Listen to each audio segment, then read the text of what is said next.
Hello, good morning, all of you. Good morning. Good morning sir. Start करते हैं, ठीक है। तो जो लोग एंट्री करेगा उसका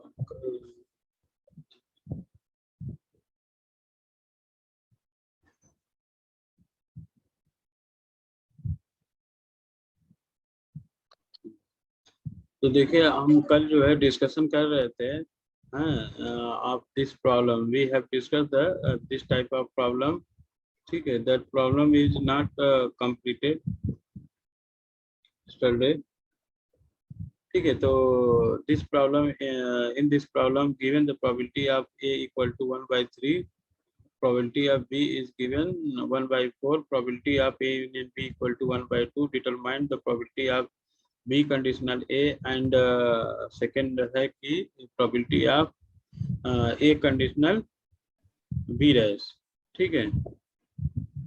तो आपको दिया है, तो आपका पहला वाला जैसे आपको probability of A, probability of B और ये given that है, तो आपका फ्रॉम द एडिशन थ्योरम से आप जानते हैं कि probability of A union B कितना होता है।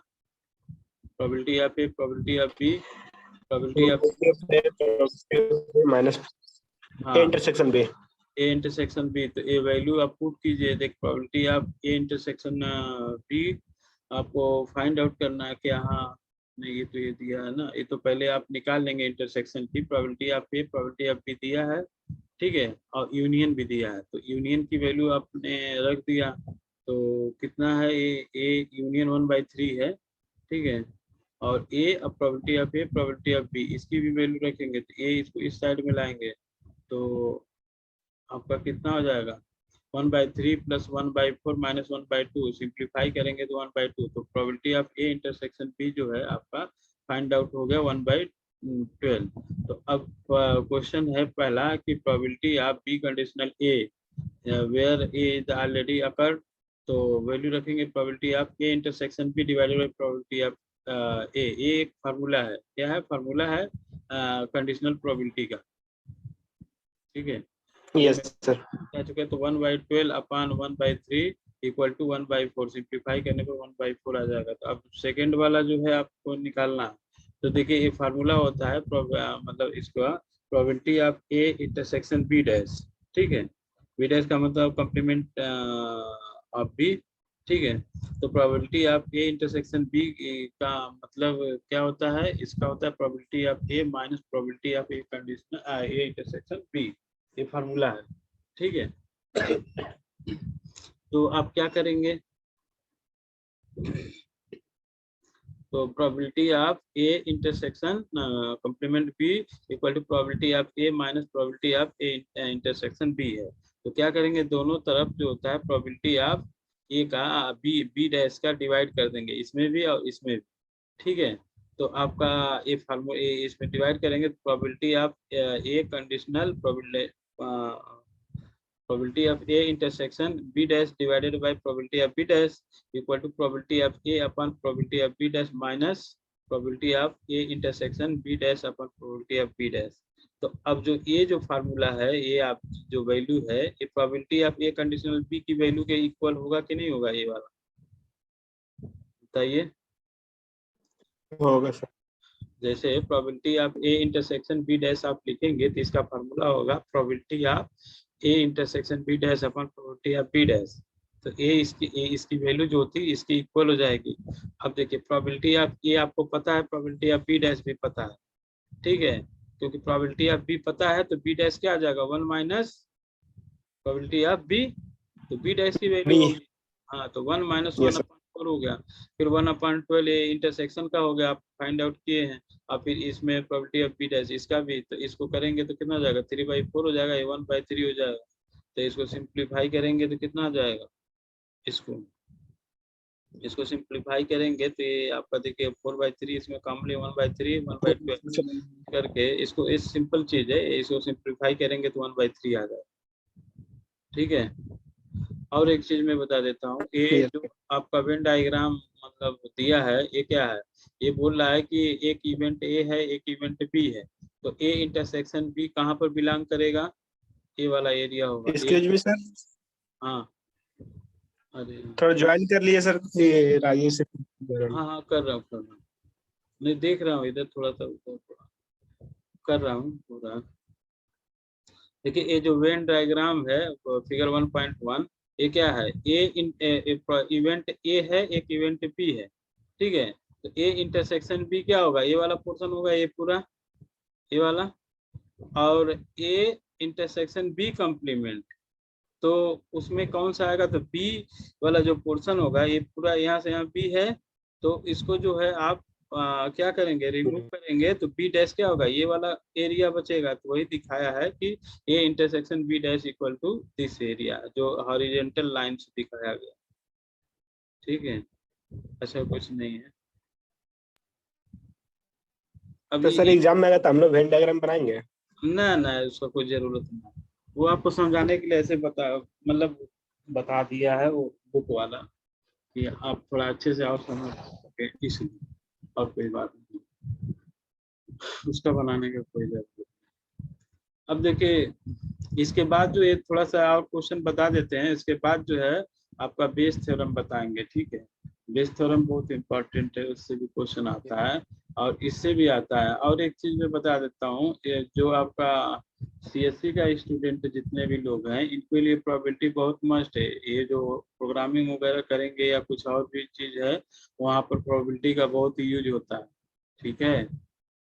तो इसलिए अच्छे से जो है प्रोबेबिलिटी आप पढ़िए, ये इसीलिए आप ही के कोर्स में स्पेशल दिया और किसी ब्रांच में नहीं है प्रोबेबिलिटी, ठीक है। तो अब देखिए, अब क्वेश्चन है आपका, ये dice Yes. Throw twice and the sum of the number appearing is observe to be 6, ठीक है। तो बोल रहा है कि एक डाइस है थ्रो ट्वाइस, मतलब एक डाइस को 2 बार फेंका जा रहा है, या 2 डाइस एक ही साथ फेंका जा रहा है, बात एक ही हुआ।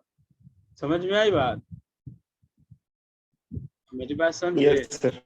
जैसे एक डाइस है, उसको एक बार फेंके, फिर दूसरी बार फेंके, ठीक है, तो कुछ नंबर आएगा दोनों पे।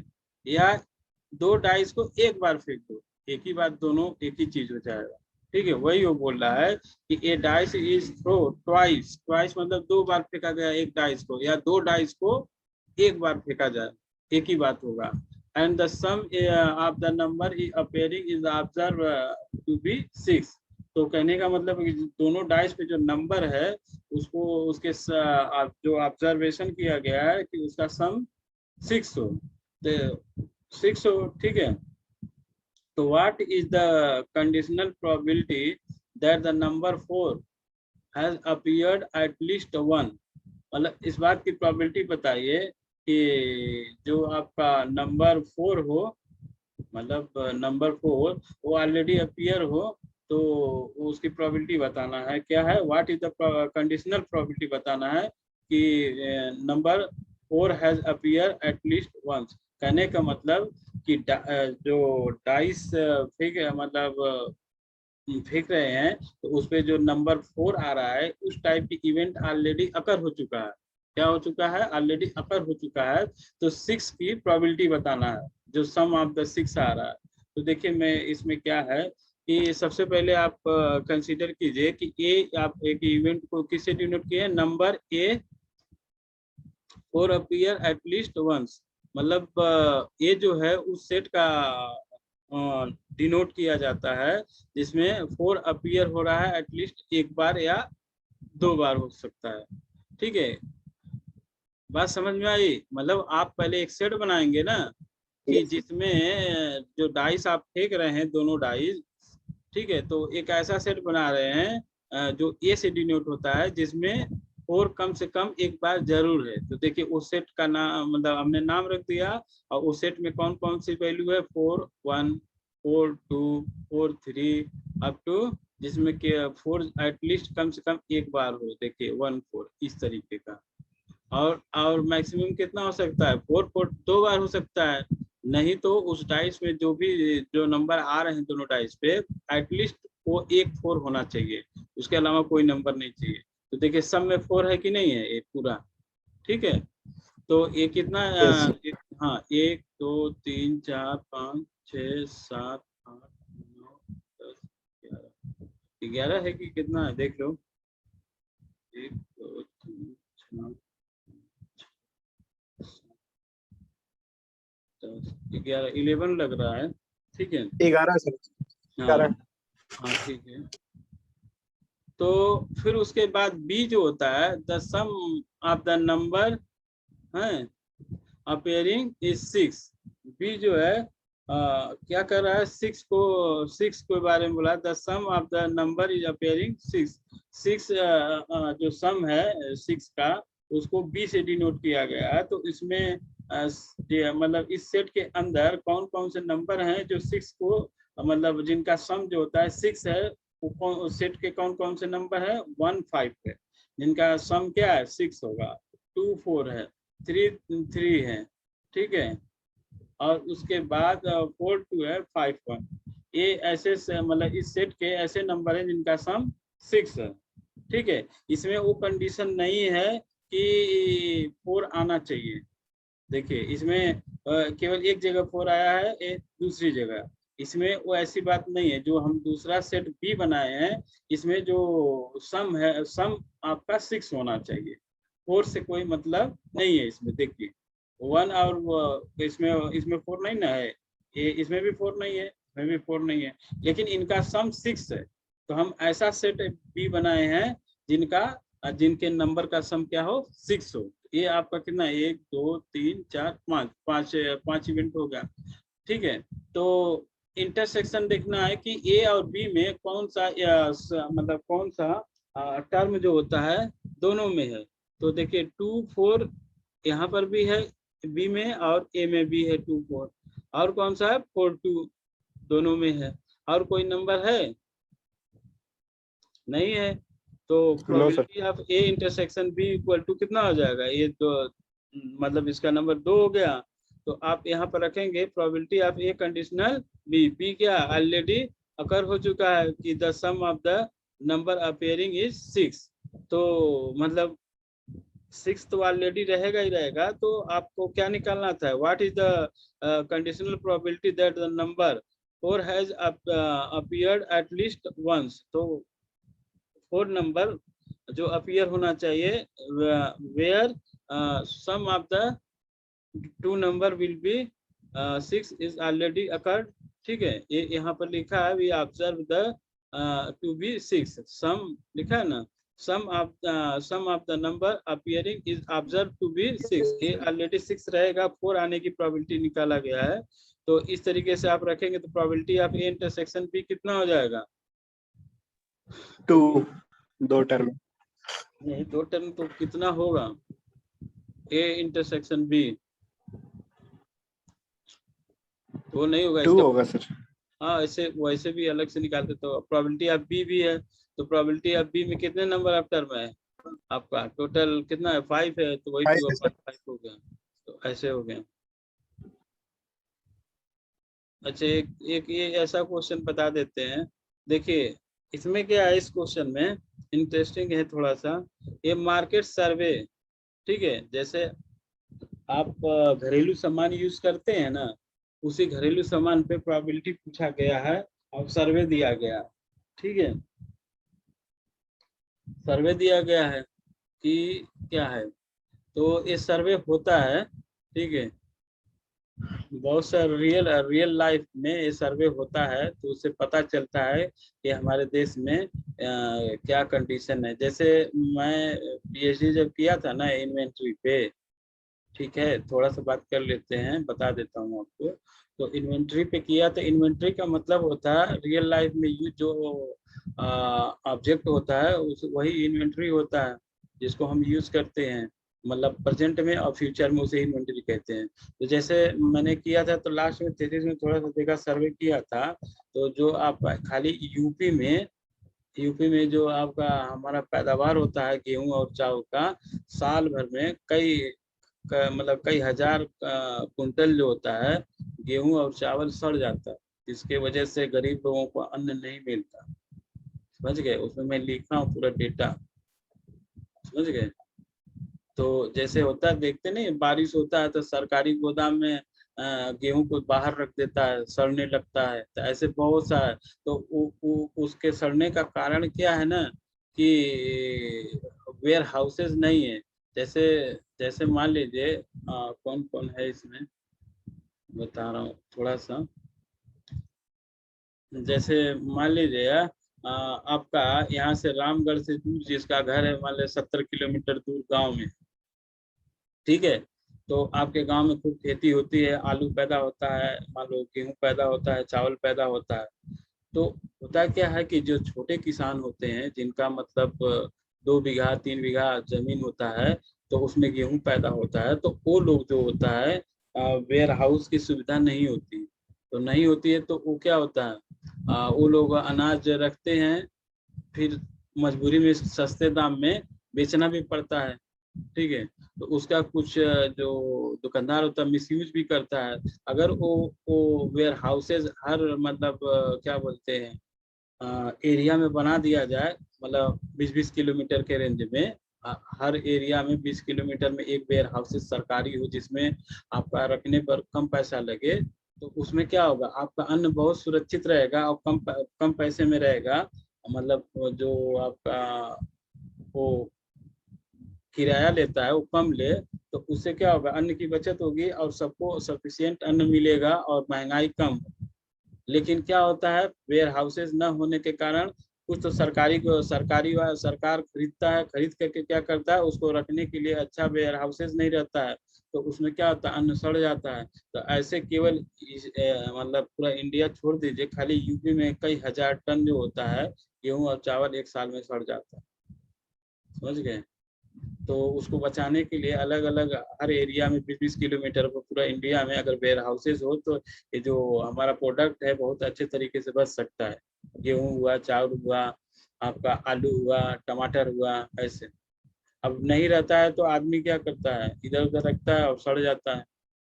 या बहुत सा सुविधा नहीं है कि मान लीजिए आपके यहाँ ज्यादा पैदा हुआ तो कोई मतलब व्यापारी है उसको ठीक दाम पे दे के ले जाए, वो ठीक दाम भी नहीं देता है, कम दाम पे आपसे ले जाएगा। और फिर प्राइवेट वाला रहेगा तो वो बढ़िया से रखेगा और बाद में वो महंगा सामान बेचता है स्टोर कर करके, और सरकारी वाले सड़ा देते हैं और लेते नहीं है। यही सब बहुत ज्यादा प्रॉब्लम है अपने यहाँ, ठीक है। तो इसी तरीके का एक है छोटा सा, क्योंकि a market survey was conduct in the 4 cities to find out the preference for brand A shop. A shop का मतलब मान लीजिए लाइफ बॉय का कोई शॉप है, मतलब ए मतलब लाइफ बॉय भी तो एक ब्रांड है, या निर्मा ले सकते हैं। तो सपोज कीजिए लाइफ बॉय एक ब्रांड है, डेटोल में ले- हाँ ठीक है, लाइफ यस सर। हाँ ठीक है। तो ये कह रहा है कि ये मार्केट सर्वे, एक सर्वे किया गया है, was conduct in the 4 cities, 4 city में सर्वे किया गया। और वो out of the preference for the brand ए, मतलब कौन कौन लाइफ बॉय साबुन यूज करता है सिटी, उसका रिस्पॉन्स आर बिलो, मतलब उसका रिस्पॉन्सेस दिया है। तो दिल्ली में 45 है, कोलकाता में 55 है। अब मान लीजिए यूनिट नहीं लिखा है कि मतलब ये क्या है, मतलब समझिए नंबर ही समझ लीजिए कि 45 लोग जो होता है दिल्ली में इसको प्रिफर करते हैं लाइफ बॉय साबुन को। या आप और भी बहुत सा इसमें यूनिट जोड़ सकते हैं, ठीक है। 100 में से। हाँ जो भी, हाँ 100 में से मान लीजिए जो भी है, तो 45 है, ये 100 में से ही आएगा क्योंकि तो प्रोबेबिलिटी है ना। तो आपका मतलब 45 है, 45 है, 55 तो कोलकाता में है, और चेन्नई में 60 है, और मुंबई में 50 है। ये लोग इनका रिस्पांस यस है, मतलब इस लाइफ बॉय साबुन को ये लोग यूज करते हैं 100 में से, समझिए, ठीक है। और नो क्या है, कितने लोग नो है, दिल्ली में 35, फिर इसमें 45, फिर इसमें 55, फिर इसमें 45। और नो ओपिनियन, जिनका कोई ओपिनियन नहीं है, मतलब हमको नहीं पता क्या है, नहीं, ऐसा बोलता है ना आदमी, कुछ कुछ आदमी, हाँ पतंजलि स्नान। हाँ ठीक है। तो उसमें 5-5 लोग हैं मतलब सब में 5-5 लोग दिया, 5 दिल्ली में, 5 कोलकाता में, 5 इतना इतना ऐसे। तो लिखा है what is the probability that consumer prefer brand ए। ठीक है, मतलब वो कंज्यूमर जो लाइफ बॉय साबुन को प्रिफर कर रहा है उसकी प्रोबेबिलिटी बताना है। Given that he was from Chennai. ठीक है, जो उसका रिस्पांस कहाँ से दिया गया है, दिया है चेन्नई से। जो उसका रिस्पांस दिया है वो चेन्नई का आदमी है। ठीक है, तो चेन्नई में ये जो दिया है मतलब यस दिया है, जो आपका कंज्यूमर है। ठीक है, वो चेन्नई का आदमी कंज्यूमर किया है। चेन्नई में कितने लोग हैं, 60 लोग हैं।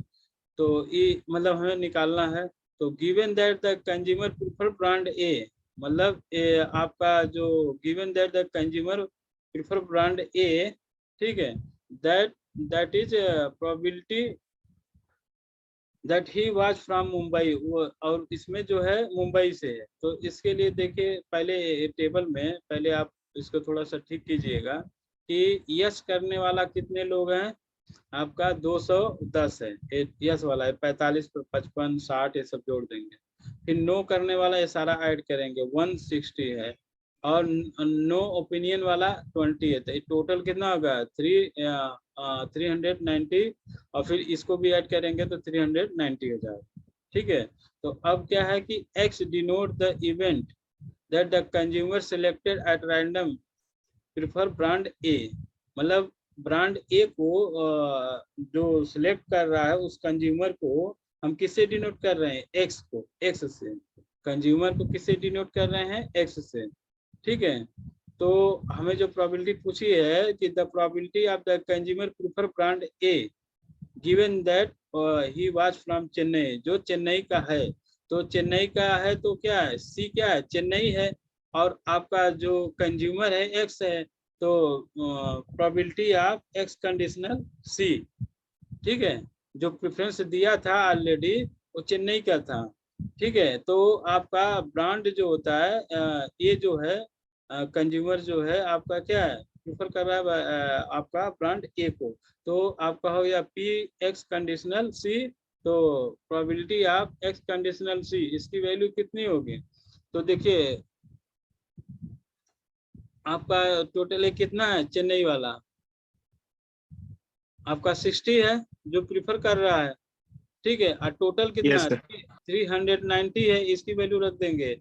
और प्रोबेबिलिटी ऑफ सी, सी में क्या है, केवल सी का हमें निकालना है। तो सी क्या है, ये वाला है, तो 60/100, वो 100 टोटल है ना, 100/309 इसको लिखेंगे। तो ये इसको सिंप्लीफाई करेंगे तो 3/5 हो जाएगा। तो ऐसे आपको निकालना पड़ेगा। ऐसे ही the probability that consumer belonging to Mumbai, consumer Mumbai का बिलोंग कर रहा है, इस बात की प्रोबेबिलिटी बताना है। Given that the preference brand ए। ठीक है, ए को जो मतलब एक्स को क्या कर रहा है, डिनोट कर रहा है। तो प्रोबेबिलिटी एम कंडीशनल एक्स, मतलब ए मुंबई हो गया और एक कंज्यूमर हो गया। ठीक है, तो इसकी प्रोबेबिलिटी निकालना है। तो probability of M intersection X upon P X. ठीक है, तो पी एक्स में आप क्या कीजिएगा, ये भी यस वाला है केस। तो सबसे पहले ये इसका देखिए मुंबई में, मुंबई कहाँ है, ये यहाँ पे, यहाँ 50 है यस में, ये ना 50 है। और टोटल कितना है 390, इसके डिवाइड करेंगे। फिर उसके बाद देखिए इसका कितना मुंबई का यस में, ये 210 है। तो 100। 210/390। ठीक है, तो इसे फिर सिंप्लीफाई करेंगे, पूरा कैंसिल होगा, ये भी कटेगा, तो 5/20। तो इसका ऐसे 210 समझ नहीं आया सर। क्या, इसका 210 क्यों लिखा है इस तरह से जोड़ के, और चेन्नई वाला को यस नो सबको लेके देखें। हाँ क्यों ऐसे किया है, उसमें तो जो प्रिफर करता उसका भी लिया, जो नई आइडिया है कुछ उसका भी लिया, यस नो सबको जोड़ के चेन्नई वाला में दिया, लेकिन इसमें तो केवल यस वाला को लिया नहीं इसमें क्या है ना, इसमें इसमें स्टेट का। जो आदमी था, ठीक है, इसमें ये क्या चीज है आपका, ये चेन्नई सिटी के बारे में पूरा डिटेल है आपका। देखिए इसमें प्रोबेबिलिटी ऑफ एक्स कंडीशनल सी है, ठीक है। और इसमें क्या है आपका कि प्रोबेबिलिटी ऑफ मुंबई का दिया है, तो मुंबई का है और कंज्यूमर ये पूरा कंज्यूम कर रहा है इसका ब्रांड का, अच्छा मतलब दिल्ली भी कर रहा है, यस सर। कोलकाता भी कर रहा है, ये भी और ये मुंबई भी। तो इसलिए कंज्यूमर क्या है जो यूज कर रहा है ब्रांड ए को, तो ये सारे ब्रांड को, मतलब ये सारा सिटी यूज कर रहा है ब्रांड ए को, ठीक है। इसलिए 200 लिया गया है। इसमें केवल चेन्नई की बात किया गया है इस वाले केस में। देखिए एक्स कंडीशनल सी, तो इसलिए समझ ऐसा गए। है। तो थोड़ा बैठ करके और लगाओगे तभी समझ में आएगा।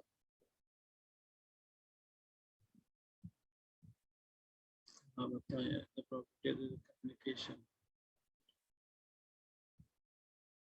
चलो इसको भी देख लो। If the probability that the communication system will have high fidelity is 0.8 and the probability that it will have high fidelity and selectivity is 0.18. What is the probability that the system with high fidelity will also have selective?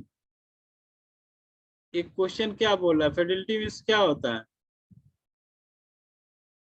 High Fidelity, इसका क्या मतलब होता है?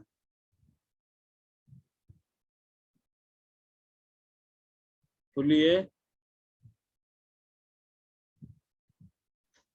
High Fidelity मतलब होता है sensitive, एक मतलब जिसमें सत्य, मतलब किसी चीज को मतलब बहुत एक्यूरेट बताता है, ट्रू बताता है, ठीक है, समझे।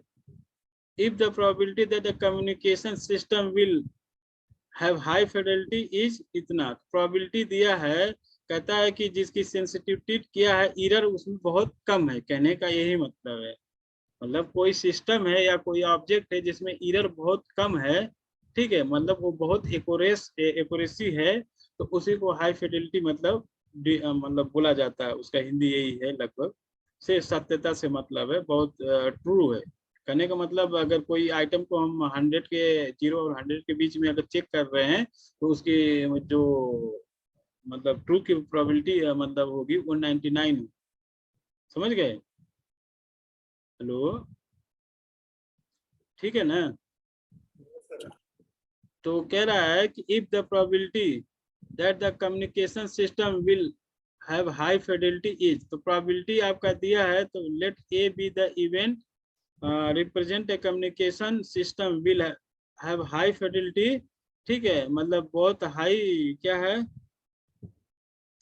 उसका एरर कम है उस सिस्टम में, तो probability of A equal to 0.81। जैसे कहने का मतलब है कि अभी क्या है आपके पास कम्युनिकेशन सिस्टम, आपके पास क्या है, जियो का सिम है, वोडाफोन है, एयरटेल है, ठीक है।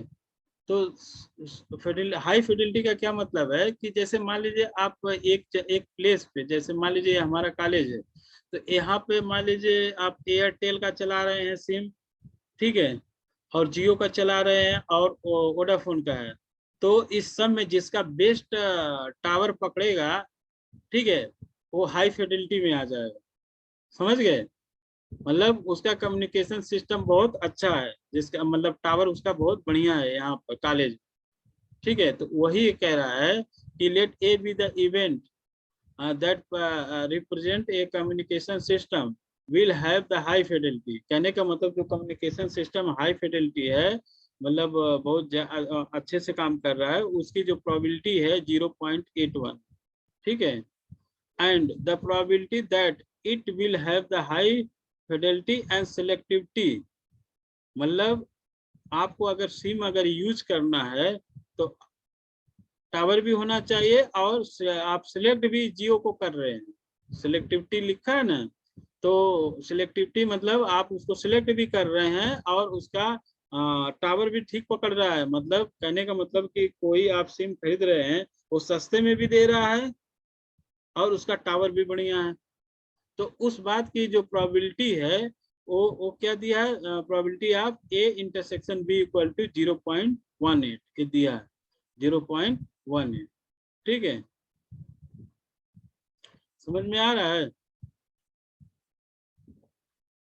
ठीक है, what is the probability that the system with high Fidelity will also have selectivity.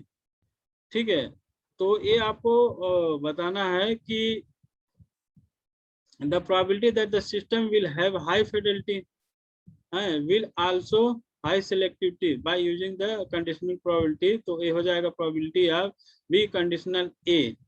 तो आपका probability of A intersection भी पता है 0.18 है, probability of A भी पता है 0.81 है, तो ये दोनों वैल्यू पुट करेंगे तो कितना आ जाएगा 2/9। ठीक है, बस आपको बात को समझना है कि उसमें क्या बोल रहा है, क्या करना है। चलिए एक और क्वेश्चन है, इसमें कर लेते हैं। देखिए, एक कपुल हैव द 2 चिल्ड्रेन, मतलब एक पति पत्नी है जिसके दो बच्चे हैं। चिल्ड्रेन का क्या मतलब होता है? चिल्ड्रन का सर हाँ, हिंदी में सर औलाद, बच्चा। हाँ बच्चा, मतलब उसमें लड़का भी हो सकता है, लड़की भी हो सकती है। बात समझ गए? तो कहता है कि एक couple has 2 children, find the probability that both children are boy, दोनों बॉय हो, if it is known that at least one of the children is a boy, मतलब एक उसमें लड़का मतलब जरूरी होना चाहिए, इस बात की प्रोबेबिलिटी बताना है। तो सबसे पहले आप सेट बनाएंगे। देखिए, let B I and G I stand for ith child, B a boy and girl, मतलब बी जो है आपका बॉय है और जी जो है गर्ल्स है। Then the sample space can be expressed as, sample space क्या होता है पता है?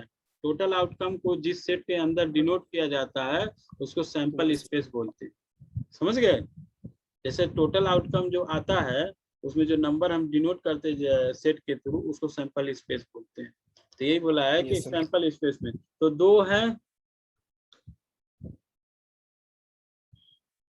तो 2 है। तो देखिए, एक B1 पहले मतलब 2 को सिलेक्ट करना है, 2 चिल्ड्रन को। तो पहली बार में दोनों बॉय हैं, दूसरी बार में एक बॉय है एक गर्ल है।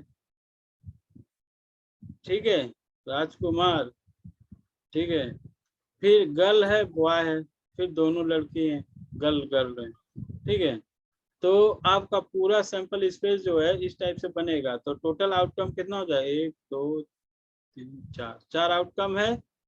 ठीक है, तो अब देखिए, कंसीडर द फॉलोइंग इवेंट, ये जो होता है both the children are boy, ये जो सेट ए हम इसमें ये क्या है, यूनिवर्सल सेट हो गया। अब इसमें से जो हम सेट बना रहे हैं ए, वो क्या है, दोनों उसमें बॉय हैं। तो बॉय होने की प्रोबेबिलिटी क्या है, एक ही है दोनों बॉय होने के लिए, B1 B2। तो A equal to B1 B2 हो गया। अब B क्या है, B है at least 1 boy children is boy, मतलब at least 1 of the children is boy, मतलब उसमें से एक जरूरी लड़का हो। तो एक तो B1 B2 वाला केस आएगा कि नहीं आएगा? आएगा सर। और एक B1 G2 आ जाएगा और G1 B2 आ जाएगा और G1 G2 वाला नहीं रहेगा। तो ये आपका सेट बन गया B1 G2 G1 G2 B1 B2। ठीक, और इसमें इंटरसेक्शन में देखिए क्या क्या बिलोंग कर रहा है, केवल B1 B2 वाला। ये इंटरसेक्शन B में क्या है, B1 B2, ये हो गया। तो आपका जो क्वेश्चन है ये क्या पूछ रहा था, देखिए, find the probability both children are boy. ठीक है, तो आपका क्या हो जाएगा, probability of B conditional A, इसमें ए क्या है, बॉय ऑलरेडी रहेगा उसमें, ये तो लिखा, find the probability both children are boy if it is known at least 1 of the children is boy, मतलब उसमें एक लड़का होना चाहिए। तो हो गया probability of B conditional A. ठीक है, तो इसमें probability of A intersection B आपको पता है, प्रोबेबिलिटी ऑफ बी भी पता है, तो वैल्यू आप लिखेंगे 1/4, इसका 3/4, तो सिंप्लीफाई करेंगे तो 1/3। ठीक है, यस सर। तो इस तरीके से आपको लगाना है। अब नेक्स्ट क्लास में जो होगा तो उसमें बेस थ्योरम स्टार्ट करेंगे। ठीक है, ठीक है सर। हाँ किया जाए। अभी कितना है, थोड़ा सा और है, ये क्वेश्चन हो जाएगा। ये देखो, ये सब क्वेश्चन देखने 2 में मिनट। बहुत बहुत बड़े हैं, लेकिन आपको क्या करना है, थोड़ा सा समझ के इसमें आपको सॉल्व करना है। ये सब कंपटीशन में भी ये सब क्वेश्चन आता है, समझे, तो इसलिए थोड़ा सा प्रैक्टिस करना ही पड़ेगा तुम लोगों को। जब ये बेस थ्योरम हो जाएगा ना, तब उसके बाद जो होता है आपका कुछ सिंपल डिफिनेशन है, मैथमेटिकल एक्सपेक्टेशन क्या होता है, डिस्क्रीट डिस्ट्रीब्यूशन क्या होता है, ठीक है, कंटिन्यूअस डिस्ट्रीब्यूशन क्या होता है, मूवमेंट जनरेटिंग फंक्शन क्या होता है, वेरिएंस का थोड़ा डिफिनेशन आएगा, वो सब बताएंगे। उसका कुछ कुछ क्वेश्चन भी बताएंगे कि फाइंड द वैल्यू ऑफ के that given in the data, तो उसमें मीन निकालना पड़ेगा, वेरिएंस निकालना पड़ सकता है, कुछ और भी निकालना। अब मूवमेंट जनरेटिंग फंक्शन में 2-3 क्वेश्चन है, वो जब कंप्लीट हो जाएगा तब बाइनोमियल, पॉइसन, नॉर्मल और वो एक गामा फंक्शन की बीटा फंक्शन दिया, वो तब स्टार्ट करेंगे। ठीक है, उसके बाद जो है वो कंप्लीट होगा।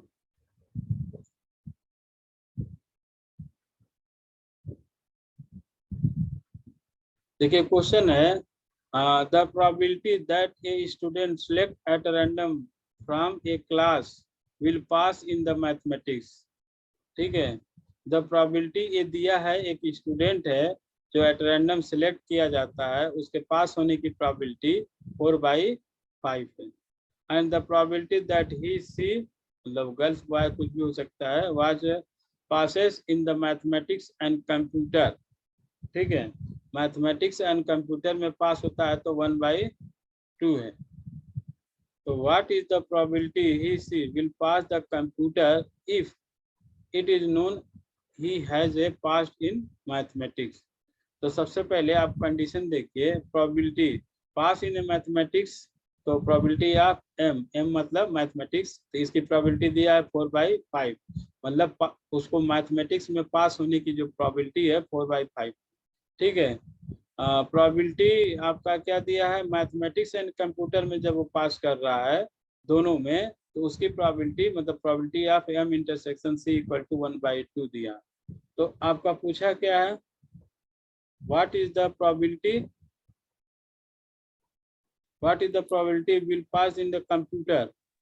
ठीक है, तो कंप्यूटर में पास हो जाए, और मैथमेटिक्स के बारे में दिया है computer if it is the known as has pass in mathematics, जो क्या है, मैथ में ऑलरेडी पास है, तो क्या हो जाएगा, probability of computer in conditional mathematics, मतलब probability of C conditional M. तो probability of M intersection C दिया है, प्रोबेबिलिटी ऑफ एम पता है 1/2, 4/, इसको सिंप्लीफाई करेंगे तो 5/, समझ गए।